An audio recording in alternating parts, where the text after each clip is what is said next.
Nueva app. Actualízala y descárgala en App Store o Play Store. TVC va con vos.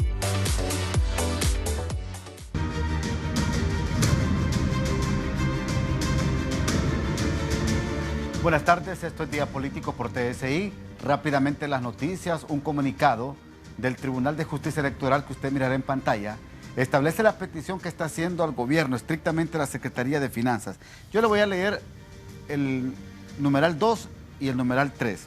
En el marco de sus atribuciones, el Tribunal de Justicia Electoral ha remitido comunicación al Congreso Nacional en la que se informa de la situación financiera que enfrenta por los reducidos presupuestos recibidos que no le permiten una construcción institucional óptima, tal millones de lempiras.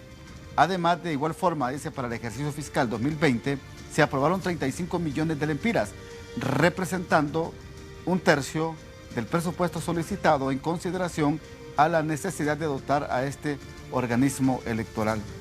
El número 3 dice, con la declaración de emergencia en el país por la pandemia del COVID-19 y a razón de las medidas tomadas por las autoridades, la Secretaría de Estado en el despacho de Finanzas ha reservado un 15.65% del presupuesto. La petición que ustedes hacen, abogado Enrique Reina, presidente del Tribunal de Justicia Electoral, gracias por estar aquí en Día Político, es meramente económico. ¿Cómo está usted? Buenas tardes. ¿Cómo está? Muchas gracias, Ramón, por esta invitación a Día Político. Y sí, bueno, primero aclarar, yo creo que estamos muy conscientes de la dramática situación que vive el pueblo hondureño y la tragedia que se está dando en muchos centros de salud ante la situación de la emergencia del COVID. Pero igual tenemos una responsabilidad institucional y constitucional de cumplir con las expectativas que se han realizado al nombrarnos en este nuevo ente electoral, y como una institución completamente nueva, pues desafortunadamente no hemos contado con los presupuestos necesarios para terminar de construir y estar listos para los procesos que la ley señala deben realizarse el año próximo. Así que ahí nuestra preocupación, independientemente de la pandemia, independientemente de que sabemos esa realidad, también sabemos que el tema democrático es otro derecho y otra prioridad que también debe atenderse, y por lo tanto pues hacemos este llamado al Congreso Nacional para que esté consciente de esta realidad que también estamos enfrentando como institución. ¿Cuánto es el presupuesto que tienen hoy en día? Mire, se nos asignaron 35 millones, habíamos solicitado 90 para la primera construcción institucional, solo se nos dio un tercio, como lo dice el comunicado, y de ese tercio ahorita se nos ha reservado un 16% más o menos, obviamente entendemos, y no se nos ha estado por ejemplo asignando los recursos para ahora para poder alquilar un local. Seguimos funcionando de alguna forma bajo el apoyo del Consejo Nacional Electoral. Entonces es una realidad, o sea, sabemos que hay una crisis, pero también en lo que solicitamos creemos que no son presupuestos demasiado elevados, o sea que creemos que deberían ser considerados porque viene un proceso electoral y la labor que tenemos que cumplir debemos estar listas para realizarlo. Ok, yo entiendo el alto impacto económico que tiene mantener la democracia en el país, pero qué bueno que ustedes son conscientes también del alto impacto que está teniendo la economía hondureña. Abogado Reina, tomando en cuenta la recesión que hay en el mundo y en Honduras también. Así es, pero como le reitero, los procesos a veces no se detienen. Las mismas salidas democráticas a veces le generan a los mismos pueblos que, aunque vivan crisis, le generan esperanza, le generan posibilidades de alternancia, de decisiones democráticas en el poder de los países, que también tienen al final que ver con las decisiones que cualquier institución o gobierno tomen sobre temas sanitarios a futuro. Entonces yo creo que si bien son derechos, pues todos también son importantes, y cuando hay más crisis, pues a veces se debe generar más democracia, y lo está pasando. Recientemente República Dominicana tuvo elecciones, aún con la emergencia de COVID, y demuestra pues como algunos países, a pesar de eso, cumplen igualmente con esta realidad y también tratan de hacer avances en otros, como en los temas democráticos. ¿En qué está estancado el trabajo en el Consejo o en el Tribunal de Justicia Electoral, abogado? Mire, nosotros hemos estado avanzando, nos hemos preparado nuestro plan estratégico, nuestro plan operativo anual, nuestros reglamentos internos, nuestros perfiles de puestos. El gran problema es que con el presupuesto asignado para decirlo claramente, no nos alcanza para nombrar al personal jurisdiccional. O sea, si ahora llegan un par de recursos que se presenten sobre temas democráticos, pues los podremos atender. Pero en el momento que se inicie el procedimiento electoral para primarias, para internas o para generales, el cúmulo de estadísticas que tenía el antiguo Tribunal Supremo Electoral era que se recibían al menos entre unas 200 a 300 impugnaciones. En eso, ellos contrataban un personal adicional jurídico de unas 20 o 30 personas, y ese es el personal que requiere el tribunal precisamente para funcionar normalmente. Entonces, eso es lo que estamos requiriendo, la capacidad de responder a lo que se viene, porque obviamente hay compromisos electorales que hay que cumplir, y como tales vendrán naturalmente procedimientos, recursos que los ciudadanos tendrán que presentar, o los actores políticos. Entonces, ante eso tenemos que estar preparados, más allá de toda la voluntad y la fuerza que queramos de cumplir con nuestra función constitucional y nuestro mandato, y de que se respete la voluntad soberana del pueblo hondureño expresada en las urnas. Y además ser conscientes que venimos como una institución que nace después de una crisis electoral y política. O sea que si usted le suma a la crisis actual sanitaria y de salud y social y económica, también una crisis política, yo creo que es algo que también deben considerar en el Congreso Nacional y además las autoridades de los distintos partidos políticos. ¿Cuánta es la planilla actualmente, abogado? Somos apenas 20 personas, porque 20. Prácticamente todo es personal administrativo, como le digo, y el grueso del tribunal debe ser temas judiciales, jurisdiccionales, sí. Y eso todavía no lo hemos podido nombrar con el presupuesto que tenemos, más otros gastos, obviamente, de instalación, equipos, que son normalmente lo que una institución para funcionar normalmente debe tener, siendo conscientes, como le digo, a un presupuesto que se ajuste a una realidad que se vive también en el país. ¿Y cuánto requieren de presupuesto, abogado?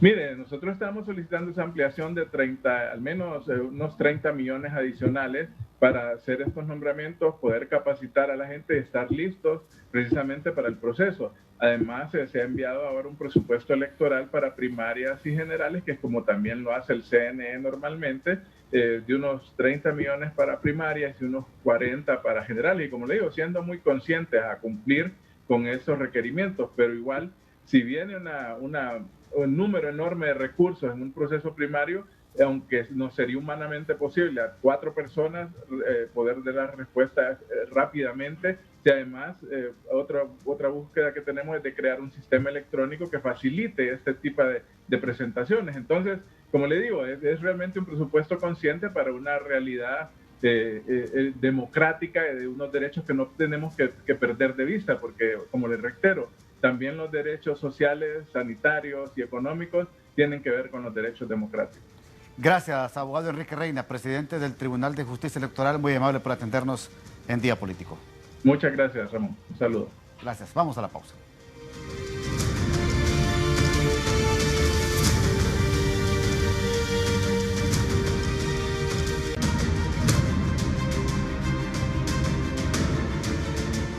¿Cómo podemos visualizar las finanzas públicas en un tiempo donde hay recesión económica, donde la economía prácticamente está parada a nivel nacional, donde está repercutiendo enormemente a la empresa mediana, grande y pequeña en el país en cuanto a su ingreso, y por supuesto el mismo Estado también en su recaudación fiscal?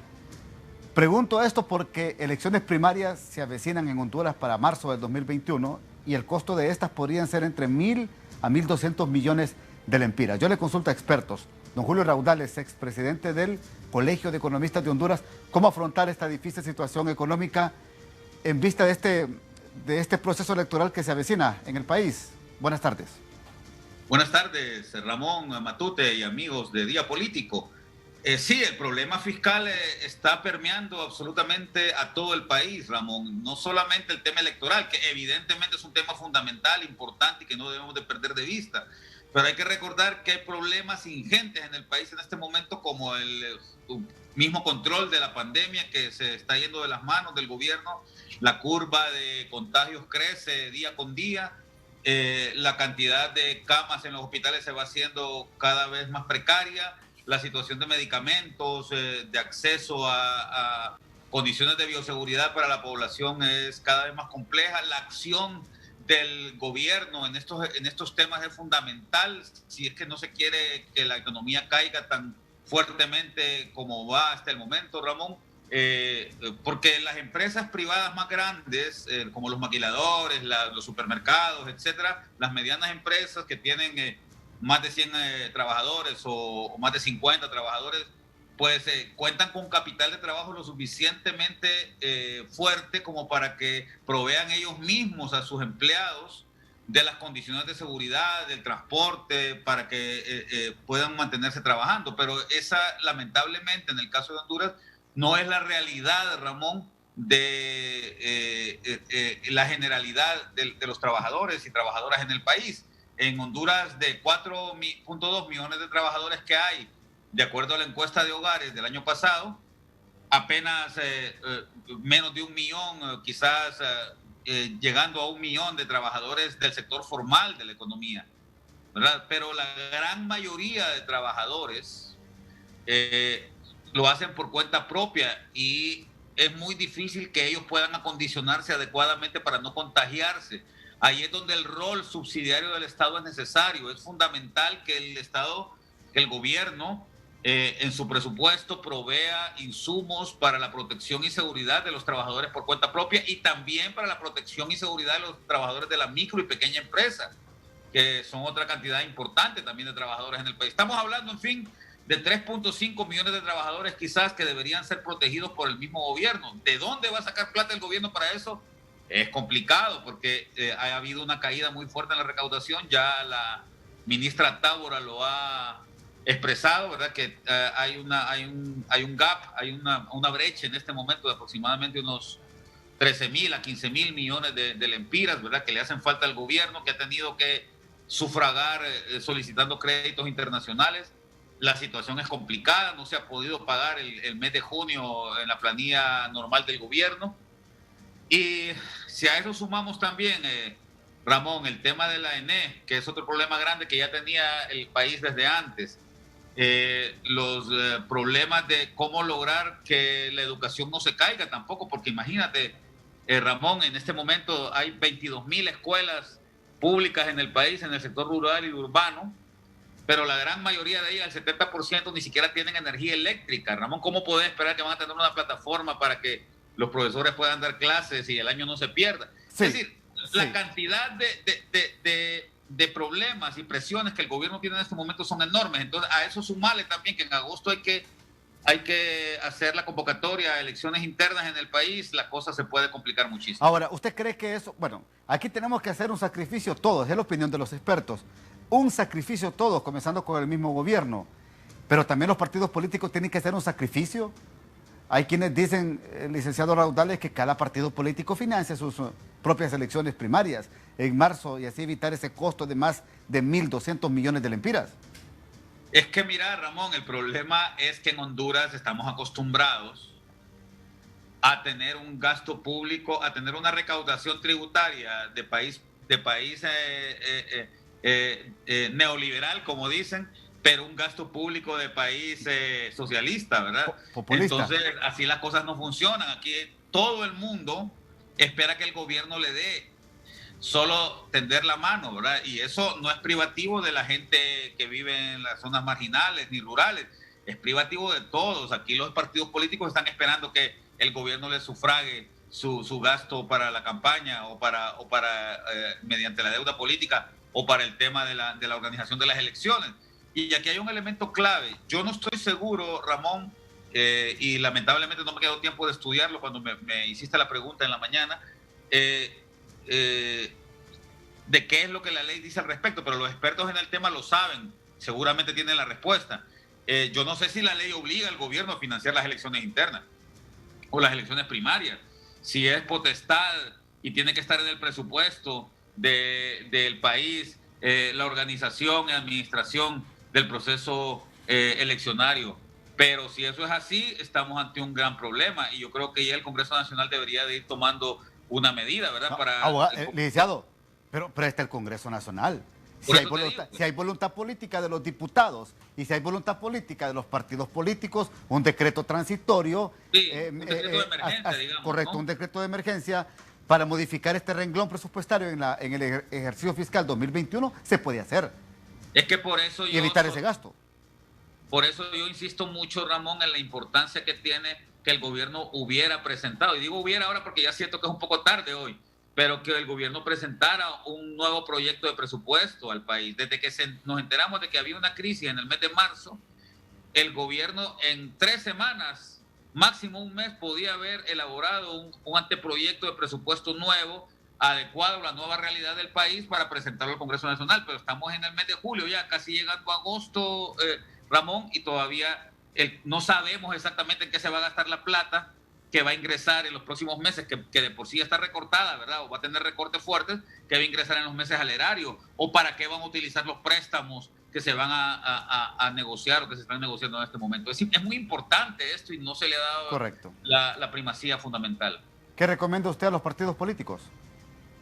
Yo recomiendo que vayan pensando, y sobre todo a los partidos de oposición, que vayan pensando en ver la forma de definir quiénes van a ser sus candidatos de la manera más democrática y abierta posible, sin que se tengan que incurrir en gastos demasiado elevados, porque el Estado no los va a poder sufragar. Gracias, licenciado Raudales. Muy amable por atendernos aquí en el programa Día Político. Créame que esto ha pegado fuerte y ha pegado muy fuerte a la empresa, a la que genera el ingreso, a la que genera la economía, a la que dinamiza la economía, a la que genera empleo en el país. Y es una realidad que no podemos soslayar y que es latente en estos momentos en Honduras, licenciado Raudales. Gracias por atendernos en el programa. Sí, dígame. Un placer como siempre, Ramón, y un gusto. Gracias. Vamos a la pausa.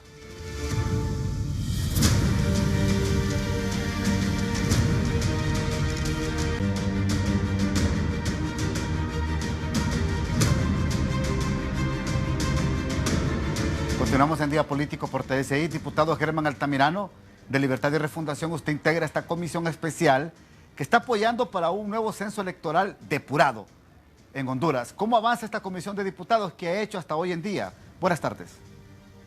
Buenas tardes, Ramón, y buenas tardes a toda la teleaudiencia.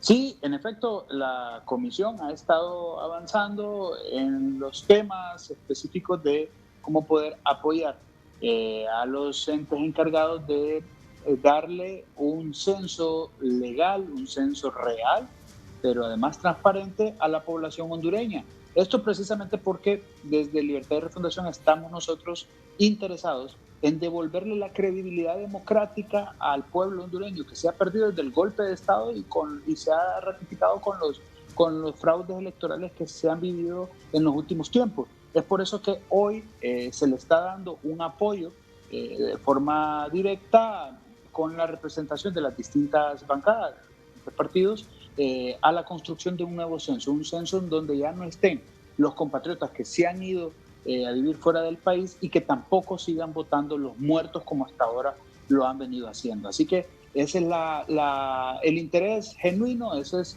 nuestro compromiso para que al final de cuentas en la próxima fiesta democrática podamos contar con un censo electoral totalmente transparente. Ustedes ya analizan una salida legal como comisión. ¿Cuál es esta?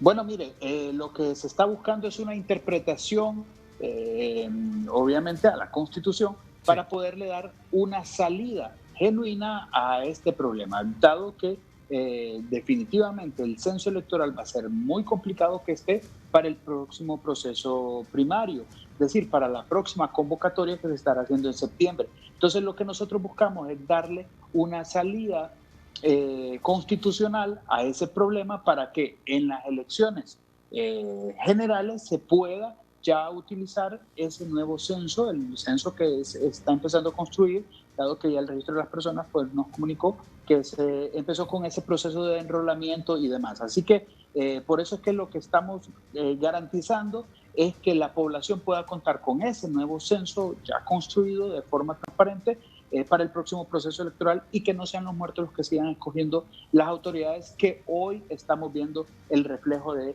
la catástrofe de país que estamos teniendo precisamente por esos vicios del bipartidismo que se habían estado cometiendo. Es decir, ustedes como diputados están claros, muy claros, de acuerdo a lo que percibo de parte suya, diputado Altamirano, que para las primarias se ve cuesta arriba tener un censo electoral depurado. Se tendrá que ejercer el sufragio con el censo anterior o con el actual. Pero si ustedes consideran que para las generales de noviembre del 2021 sí debe de existir un nuevo censo depurado en Honduras. Sí, recordemos nosotros que es probable que el censo... Bien, tenemos algunas dificultades en estos momentos. Estamos dialogando con el diputado Germán Altamirano. Él es miembro de la Comisión Especial de Parlamentarios conformada para que apoye este trabajo del nuevo censo electoral en Honduras con el Registro Nacional de las Personas. Le sigo escuchando, diputado Altamirano. Sí, electoral es probable que esté para la convocatoria y ese es el gran problema jurídico que estamos teniendo, que para la convocatoria no estaría el nuevo censo, porque es en septiembre, faltan 2 meses y... Bien, tenemos alguna dificultad seria en estos momentos en esta comunicación, pero sí está hablando de una salida legal. Tendría que existir algún tipo de reformas a la misma ley electoral y de repente también podrían analizarse junto con todos los diputados y los partidos políticos lograr consensos a fin de garantizar un padrón electoral depurado, completamente nuevo para las elecciones generales del año 2021, programadas para noviembre. Pero asegura el diputado Germán Altamirano que las elecciones primarias de marzo del 2021 prácticamente se iría a este proceso con el actual censo electoral. Tenemos al diputado Altamirano, que tenemos dificultades en este momento, estamos vía Zoom y siempre se da este tipo de problemas técnicos ante la saturación hasta esta hora que existe en las redes. Si tenemos al diputado nuevamente para que concluyamos la entrevista, por favor, diputado. Sí, entonces le decía que lo que queremos garantizarle a la población es que pueda ir a participar a esa fiesta democrática en el próximo proceso electoral general con un censo confiable para devolverle la credibilidad y la esperanza democrática a la que tiene derecho esta población. Recordemos nosotros que ese fraude ha sido el producto de arreglos bipartidos. Bien, tenemos dificultades. De sí, esa iniciativa de lo monstruoso que tenemos hoy como país, y eso es lo que queremos empezar a corregir. Nosotros estamos en esa obligación cívica y moral, además como partido. El coordinador general lo ha hecho de manera incesante, lo ha pronunciado por todos los medios y nosotros lo seguimos haciendo, que con ese censo electoral viejo, amañado y producto de fraude, no vamos a ir a otro proceso electoral. Es por eso que nosotros estamos en la obligación moral de garantizar y blindar ese próximo proceso electoral con un nuevo censo, obviamente ya construido de forma transparente. ¿Ya se acercaron ante los comisionados del Registro Nacional de las Personas? No, todavía no, Ramón. Estamos, la comisión está analizando, está estudiando las posibles salidas jurídicas para poder empezar a pedir informe y podernos reunir en pleno como comisión y determinar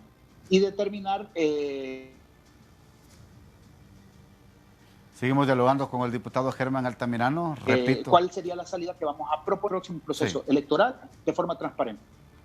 Bien, ahora una pregunta muy particular. Usted que es diputado de Libertad y Refundación, ¿irían siempre ustedes a elecciones primarias con este nuevo censo electoral, con el actual? Bueno, ya la coordinación del partido ha hecho un pronunciamiento enfático respecto a eso. Va a depender obviamente de la posibilidad o las opciones jurídicas que nos garantiza la Constitución para poder buscar esa salida. Así que nosotros vamos a estar haciendo esa propuesta de partido en los próximos días, Ramón, para que el pueblo hondureño esté claro cómo vamos a participar y cuándo lo vamos a hacer de la forma más legal y transparente que el pueblo se merece. Muy amable, gracias, diputado Germán Altamirano. Saludos. De Libertad y Refundación, integrante de esta comisión parlamentaria de diputados que apoya el Registro Nacional de las Personas en el tema del nuevo censo electoral. Hasta aquí Día Político, buenas tardes.